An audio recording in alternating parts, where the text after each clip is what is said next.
परिचय। बच्चों, आज हम साम्यावस्था के बारे में जानेंगे। भौतिक साम्य में किसी निकाय की वह साम्यावस्था समाहित है जिसमें उसका प्रावस्था रूपांतरण होता है। उदाहरण के लिए नमक की घुलनशीलता, जल का वाष्पीकरण आदि। कैल्शियम कार्बोनेट का विघटन या हाइड्रोजन और आयोडीन के बीच अभिक्रिया जैसी रासायनिक प्रक्रियाओं में साम्य रासायनिक साम्य कहलाता है। सामान्य भौतिक साम्यावस्थाएं हैं ठोस और द्रव, द्रव और गैस, ठोस और गैस। समांगी साम्यावस्थाओं में अभिकारक और उत्पाद समान प्रावस्था में होते हैं, जबकि रासायनिक साम्यावस्थाओं में अभिकारक और उत्पाद अलग अलग प्रावस्थाओं में होते हैं। इसलिए इस पूरे मॉड्यूल में हम साम्यावस्था के बारे में जानेंगे।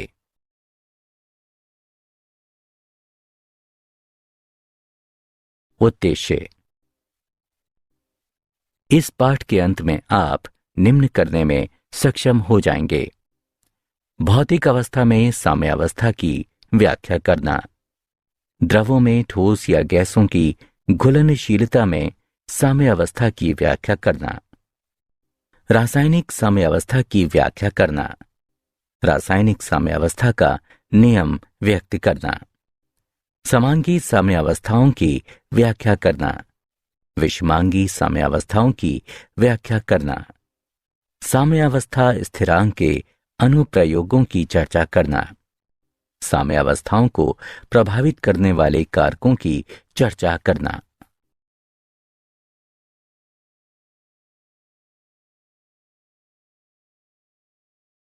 भौतिक अवस्था में साम्य। जब अभिकारक का सांद्रण स्थिर हो जाता है तो इसमें कोई परिवर्तन नहीं होता है और अभिक्रिया ठहरी हुई प्रतीत होती है। निकाय की ये अवस्था जिसमें कोई नेट परिवर्तन नहीं होता है साम्यावस्था कहलाती है। ठोस द्रव साम्यावस्था। जब एक शुद्ध ठोस पदार्थ को गर्म किया जाता है तो ये एक निश्चित तापमान पर द्रव में परिवर्तित होने लगता है। इस तापमान पर पदार्थ की ठोस और द्रव अवस्थाएं दाब की दी गई दशाओं के तहत सह अस्तित्व में होती हैं। वायुमंडलीय ताप किसी शुद्ध पदार्थ के लिए वह ताप जिस पर ठोस और द्रव अवस्थाएं सह अस्तित्व में होती हैं। पदार्थ का सामान्य गलनांक या सामान्य हिमांक कहलाता है। गलनांक पर ठोस पदार्थ की द्रवावस्था के साथ साम्यावस्था में होता है। ये मानते हुए कि बर्फ और जल को 273 केल्विन यानी बर्फ के गलनांक पर एक पूर्ण रूपेण रोधी थर्मस फ्लास्क में लिया गया है। इस निकाय का एक रोचक अभिलक्षण यह है कि तापमान तथा बर्फ और जल के द्रव्यमान स्थिर रहते हैं। ये बर्फ और जल के बीच गतिक साम्य दर्शाता है। क्योंकि बर्फ और जल के द्रव्यमान में कोई परिवर्तन नहीं होता है, इसलिए बर्फ से जल में जाने वाले अणुओं की संख्या जल से बर्फ में जाने वाले अणुओं की संख्या के बराबर होती है। इस प्रकार साम्यावस्था पर गलनांक की दर बराबर हिमांक की दर।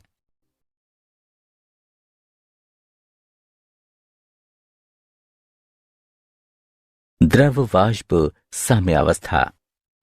इस साम्य को समझने के लिए आइए एक बंद पात्र में जल के वाष्पीकरण का उदाहरण लेते हैं। जब जल की थोड़ी सी मात्रा को कमरे के तापमान पर एक निर्वातित पात्र में लिया जाता है तो ये वाष्पित होने लगता है। सबसे पहले पात्र के भीतर का दाब बढ़ता है। जैसे ही गैस प्रावस्था में अणुओं की संख्या बढ़ती है, ये जल की सतह से टकराकर इसे ग्रहण कर लेते हैं। ये संघनन कहलाता है। प्रारंभ में संघनन की दर वाष्पीकरण की दर से कम होती है, लेकिन गैस प्रावस्था के अणुओं में वृद्धि के साथ संघनन की दर बढ़कर वाष्पीकरण की दर के बराबर हो जाती है। इस अवस्था में यह कहा जाता है कि साम्य स्थापित हो गया है। इस प्रकार साम्य अवस्था में वाष्पीकरण की दर बराबर संघनन की दर।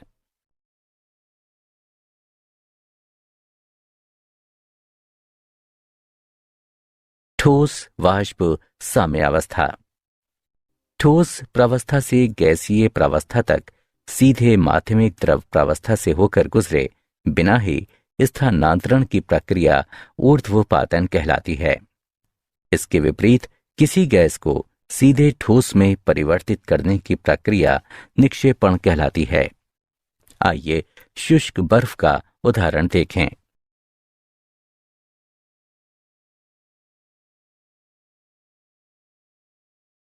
द्रवों में ठोस या गैसों की घुलनशीलता संबंधी साम्य। द्रवों में ठोस विलयन, जिसमें और अधिक विलय कण न घुल सके, संतृप्त विलयन कहलाता है। उदाहरण के लिए, यदि हम जल में लगातार चीनी मिलाते रहें तो एक अवस्था ऐसी आती है जब और अधिक चीनी जल में नहीं घुलती है। संतृप्त विलयन साम्य की अवस्था समरूप होता है। जब द्रव में चीनी की घुलनशीलता की दर अपक्षेपण की दर के बराबर होती है तो साम्य अवस्था स्थापित कही जाती है। यह साम्य अवस्था प्रकृति गतिक होती है। इसे रेडियो एक्टिवताहीन चीनी के संतृप्त विलयन में रेडियो एक्टिविता युक्त चीनी की कुछ मात्रा मिलाकर प्रमाणित किया जा सकता है। यह अवलोकन किया गया है कि विलयन और रेडियो एक्टिवताहीन चीनी भी रेडियो एक्टिव हो जाती है।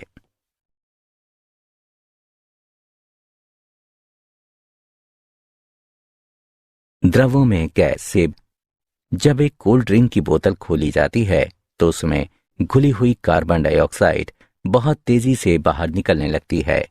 ये एक साम्य अवस्था स्थिति को दर्शाती है। दिए गए ताप पर गैसीय अवस्था में विलय के अणुओं और द्रव में खुले अणुओं के बीच एक साम्य अवस्था होती है। इसे निम्न प्रकार से व्यक्त किया जा सकता है। द्रव में गैस की विलयता पर दाब के प्रभाव को हेनरी के नियम द्वारा व्यक्त किया जाता है। इस नियम के अनुसार दिए गए तापमान पर किसी विलायक के दिए गए द्रव्यमान में खुली गैस का द्रव्यमान विलायक के ऊपर गैस के दाब के सीधे समानुपाती होता है। m सीधे समानुपाती है p के। m बराबर kp। किसी द्रव में गैस की विलयता तापमान में वृद्धि के साथ साथ घटती जाती है।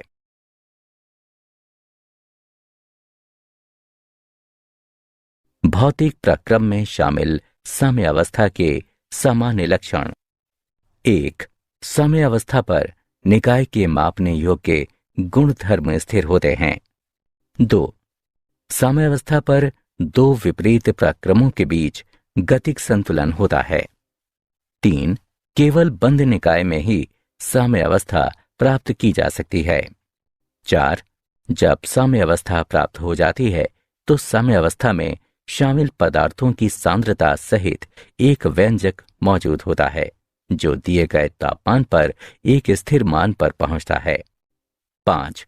सांद्रता के स्थिर मान का परिमाण ये दर्शाता है कि साम्य अवस्था तक पहुंचने से पूर्व प्रक्रम किस सीमा तक हो चुका है।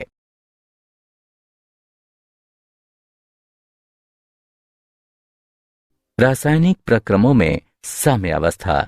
गतिक साम्य अभिक्रियाएं जिनमें अभिकारकों को पुनः बनाने के लिए उत्पाद अभिक्रिया नहीं करते हैं अनुत्क्रमणीय अभिक्रियाएं कहलाती हैं। उदाहरण के लिए, सिल्वर नाइट्रेट सोडियम क्लोराइड के साथ अभिक्रिया करके सिल्वर क्लोराइड और सोडियम नाइट्रेट बनाता है। अभिक्रियाएं जिनमें अभिकारकों को पुनः बनाने के लिए उत्पाद अभिक्रिया करते हैं उत्क्रमणीय अभिक्रियाएं कहलाती हैं। उत्क्रमणीय अभिक्रियाओं को विपरीत दिशाओं की ओर संकेत करते दो तीर खींचकर निरूपित किया जाता है। उदाहरण के लिए, हाइड्रोजन आयोडीन के साथ अभिक्रिया करके हाइड्रोजन आयोडाइड बनाता है। वो अवस्था जिस पर अभिकारकों और उत्पादों की सांद्रता में और परिवर्तन नहीं होता है रासायनिक साम्य अवस्था कहलाती है। साम्य अवस्था पर अग्रिम अभिक्रिया की दर प्रतीप अभिक्रिया की दर के बराबर होती है। रासायनिक साम्य प्रकृति में गतिक भी होता है क्योंकि अभिक्रिया साम्य अवस्था पर रुकती नहीं है। जब अग्रिम और प्रतीप अभिक्रियाओं की दरें समान हो जाती हैं तो अभिकारकों एवं उत्पादों की सांद्रताएं स्थिर रहती हैं।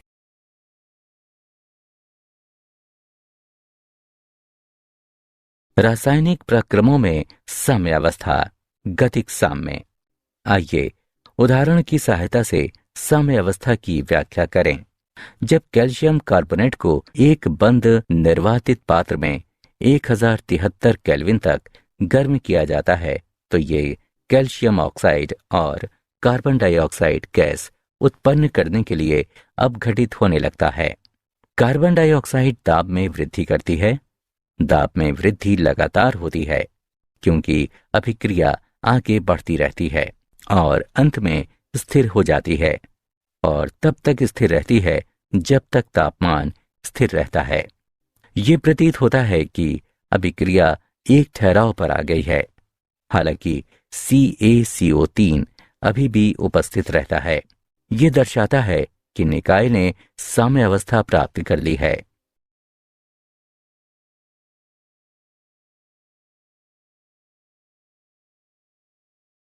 रासायनिक साम्यावस्था का नियम और रासायनिक स्थिरांक।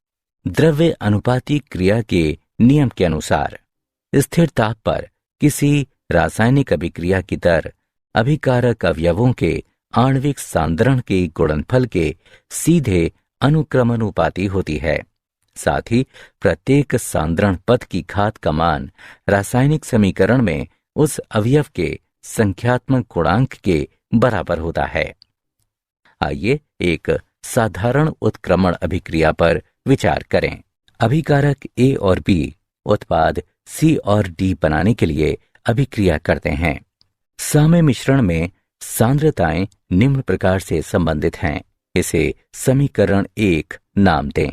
समीकरण 1 साम्य समीकरण कहलाता है।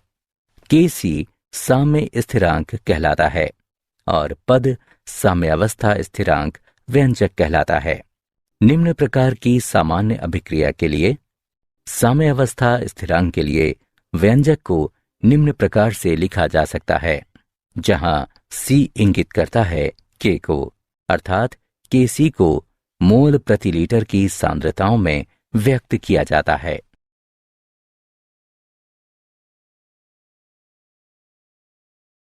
समांग साम्यावस्था।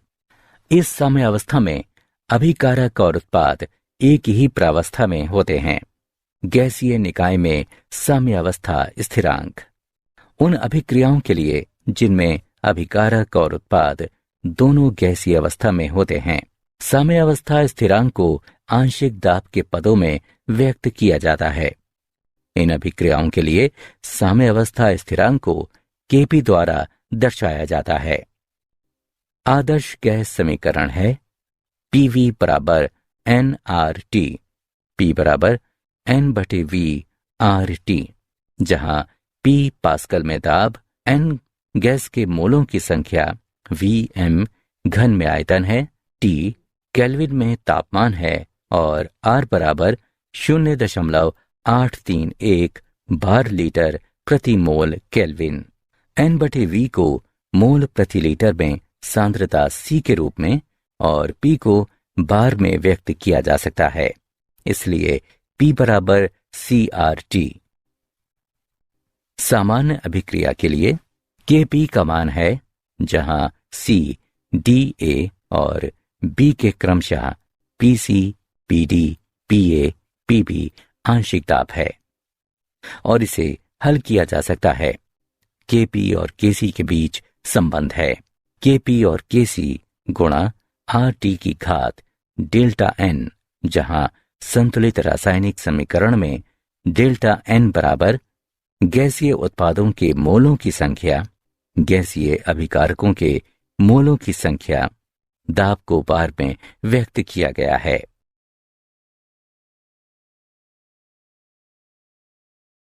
विषमांग साम्यावस्था। साम्यावस्था जिसमें शामिल पदार्थ विभिन्न प्रावस्था में उपस्थित होते हैं, विषमांग साम्यावस्था कहलाती है। उदाहरण के लिए, जब नीचे दर्शाए गए रूप में गैस के साथ द्रव साम्यावस्था में होता है, साम्यावस्था स्थिरांक निम्न है शुद्ध द्रव की सांद्रता 1 है, अर्थात द्रव रूप में H2O बराबर 1। इसलिए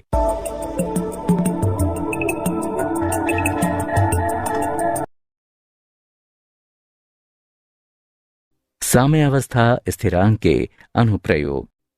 साम्यावस्था स्थिरांक के लक्षण। साम्यावस्था स्थिरांक का मान अभिकारी अवयवों की प्रारंभिक सांद्रता पर निर्भर नहीं करता है। साम्यावस्था स्थिरांक का मान ताप बदलने के साथ बदलता है। उत्क्रमणीय अभिक्रिया के लिए उत्क्रम अभिक्रिया के साम्यावस्था स्थिरांक अग्रवर्ती अभिक्रिया के साम्यावस्था स्थिरांक का व्युत्क्रम होता है। साम्यावस्था स्थिरांक उत्प्रेरक की उपस्थिति पर निर्भर नहीं करता है। यदि साम्यावस्था स्थिरांक को सांद्रता के पदों में व्यक्त किया जाता है तो विभिन्न अभिक्रियाओं के लिए इसके मात्रक अलग अलग होते हैं। अभिक्रिया की सीमा का अनुमान लगाना।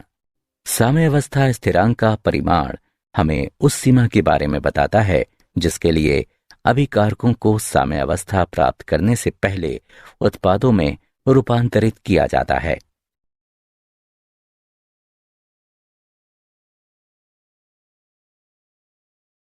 अभिक्रिया की दिशा का अनुमान लगाना। अभिक्रिया भागफल Q किसी समय पर एक विशिष्ट बिंदु पर अभिक्रिया के दौरान उपस्थित उत्पादों और अभिकारकों की सापेक्षिक मात्रा की गणना करता है। इसे मोलर सांद्रता के साथ QC और आंशिक दाब के साथ QP द्वारा दर्शाया जाता है। सामान्य अभिक्रिया के लिए यदि QC KC से अधिक है तो नेट अभिक्रिया पश्चवर्ती दिशा में होती है जो अभिकारकों की दिशा है। यदि QC KC से कम है तो नेट अभिक्रिया अग्रवर्ती दिशा में होती है जो अभिकारकों की दिशा है।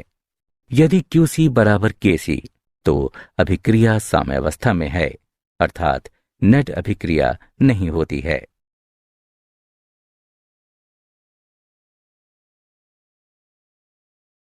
साम्य सांद्रताओं की गणना। चरण 1। साम्य के लिए रासायनिक समीकरण लिखें। चरण 2। अभिक्रिया के लिए साम्यावस्था स्थिरांक व्यंजक लिखें। चरण 3। सभी अज्ञात सांद्रताओं को एकल चर x के पदों में व्यक्त करें। चरण 4। साम्यावस्था स्थिरांक व्यंजक में साम्यावस्था सांद्रताओं यानी x के पदों में उसको प्रतिस्थापित करें।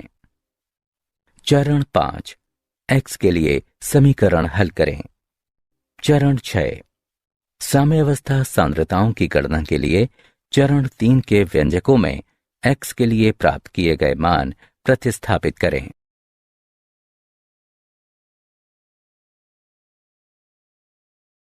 साम्यावस्था स्थिरांक K, अभिक्रिया भागफल Q तथा गिब्स ऊर्जा G के बीच संबंध।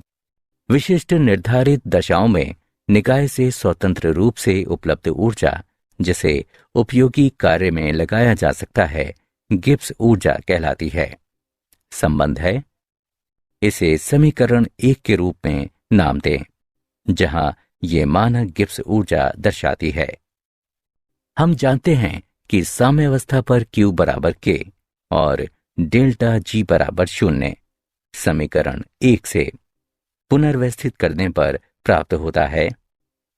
यह समीकरण ताप और साम्यावस्था स्थिरांक के मानक गिब्स मुक्त ऊर्जा परिवर्तन से संबंधित है। साम्यावस्था स्थिरांक है। यदि मानक गिब्स मुक्त ऊर्जा में परिवर्तन 0 से अधिक है तो K 1 से कम होता है जिससे प्रतीप अभिक्रिया आसान हो जाती है। यदि मानक गिब्स मुक्त ऊर्जा में परिवर्तन 0 से कम है तो K 1 से अधिक होता है जिससे अग्र अभिक्रिया आसान हो जाती है।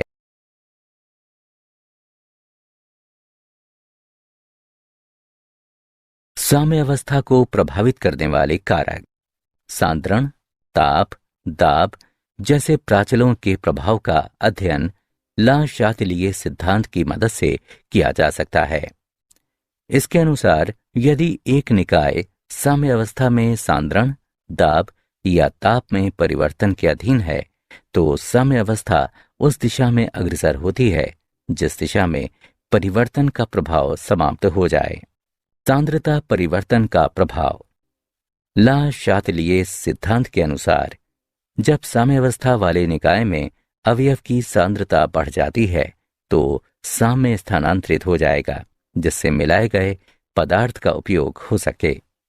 माना कि साम्यावस्था पर अभिकारकों में से किसी एक अभिकारक को मिलाया जाता है तो अभिकारकों का उपभोग करने के लिए साम्य अग्र दिशा में स्थानांतरित होगा।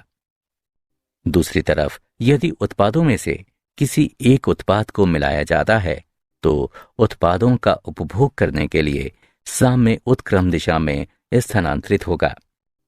उदाहरण के लिए, नमी वाले दिन हमें ज्यादा पसीना आता है। नमी वाले दिन पसीना ज्यादा निकलता है क्योंकि आसपास की वायु में जल वाष्प की मात्रा अधिक होती है और हमारा शरीर जल वाष्प के रूप में जल को नष्ट नहीं कर सकता।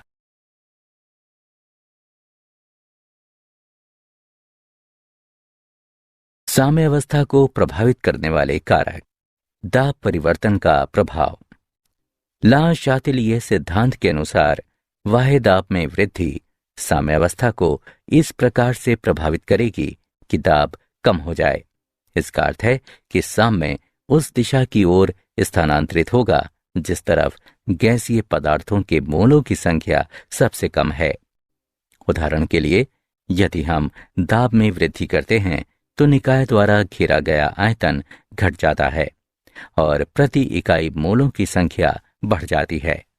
ये प्रभाव संभारित किया जा सकता है। यदि साम्य उस दिशा में स्थानांतरित होता है जिस तरफ मोलों की संख्या कम होती है, इसलिए दाब बढ़ जाता है। इस स्थिति में साम्य अग्र दिशा में अग्रसर होगा। अक्रिय गैस के योग का प्रभाव। स्थिर आयतन पर अक्रिय गैस निकाय का कुल दाब बढ़ा देती है, लेकिन अभिकारकों एवं उत्पादों का आंशिक दाब समान रहता है और साम्यावस्था अपरिवर्तित रहती है। स्थिर दाब पर अक्रिय गैस का योग आयतन को बढ़ा देगा, इसलिए इस प्रभाव को संभारित करने के लिए साम्य उस तरफ स्थानांतरित होगा जिस तरफ मोलों की संख्या अधिक हो गई है। उदाहरण के लिए, स्थिर दाब पर अक्रिय गैस का योग साम्य को उत्क्रम दिशा की ओर अग्रसर करेगा। ताप परिवर्तन का प्रभाव। रासायनिक साम्यावस्था में दो अभिक्रियाएं शामिल होती हैं, एक उत्पादों के पक्ष में और दूसरी अभिकारकों के पक्ष में होती है। यदि एक अभिक्रिया ऊष्माक्षेपी है तो दूसरी ऊष्माशोषी होगी। उदाहरण के लिए, अग्र अभिक्रिया ऊष्माक्षेपी और उत्क्रम अभिक्रिया ऊष्माशोषी है। अब यदि ताप बढ़ाया जाता है तो साम्य उत्क्रम दिशा की ओर अग्रसर होता है क्योंकि ये मिलाई गई ऊष्मा के प्रभाव को समाप्त कर देता है। यदि ताप घटाया जाता है तो साम्य अग्र दिशा में स्थानांतरित होगा, इसलिए निम्न तापमान अमोनिया के निर्माण के पक्ष में होगा।